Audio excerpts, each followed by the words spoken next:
The day I scared the crap out of a white bully. Welcome all of you to our little circle of stories. Without further ado, let me take you on a trip to my childhood. It wasn't the most vibrant or the most splendid childhood you can imagine. It was the year of 1961 and I was barely 6 years old as I remember. On a certain Sunday, when my father was also at home, I was hanging around him where he was sitting in his usual place by the far right corner of the living room in his armchair reading the weekend newspaper. My father was a school principal, but back in those days, he was the psychology lecturer in the Hardy University of External Studies in Far Eastern Province, where it was 350 kilometers away from our home in Colombo, Western Province of the country. My father traveled every Monday morning to his university and stayed in his quarters throughout the week and came back home in every Friday night. So, I always waited the whole week for his arrival, and I was the one who always hanged around with my father, although I had 2 brothers and 3 sisters. Since my mother was so strict on our pocket money and buying us sweets, I had an advantage over everyone. I was the father's pet. And no matter how much others envied my achievements, I do only enjoy my privileges only on weekends when father comes home. So, after going round and round my father's armchair for a couple of minutes, I asked him for some spare coins to buy some toffees from the nearby boutique.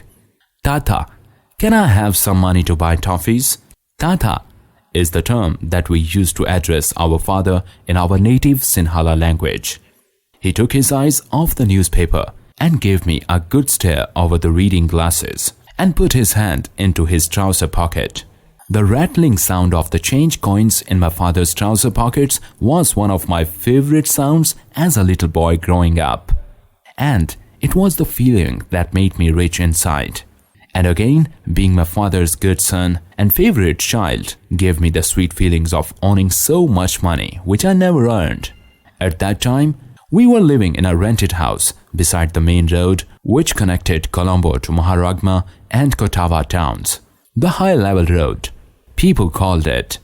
To buy toffees, all I had to do was to safely cross the main road and reach the little grocery shop which was 100 meters up the road. I never felt like walking or running. When my father handed me spare change to buy something, I always felt like I was flying around with the key to unlock the secret doors of the heaven.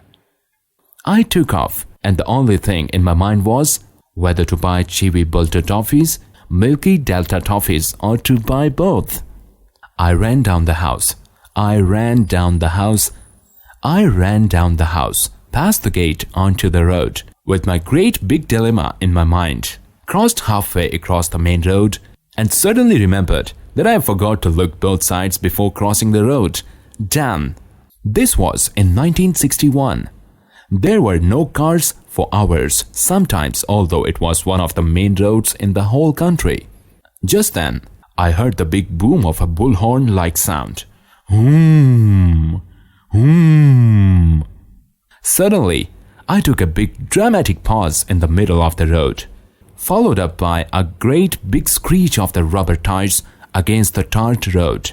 I looked up only to see the big black car swirling to the left side of the road, avoiding me and going headfirst into this roadside boutique which sold dried rations, where they had dry papadum, a potato cracker-like food, spread beside the main road on big mats to dry under the sun, which flew into the afternoon sky.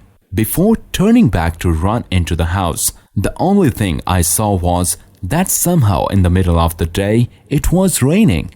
Papadum! Apparently, the car had been driven by an Englishman, where he has seen me running into my house after the big event has come to our house looking for me. Where is that little boy? He ran in here. Where is he? I heard his booming voice from the main door of the house. He has met my father and explained the whole scenario. And afterwards, all the members of family, including the Englishman, had tried to look for me, but had eventually given up after half an hour. I learned what happened only after emerging from the best hiding place of the house after 2 long hours. It was under my father's bed. I took refuge for 2 hours since no one dare enter his room other than me. So one expected me to hide there. I got a good beating from my father and learned my lesson. Always be watchful and careful when I cross or even walk on the road, especially when I'm going to buy toffees.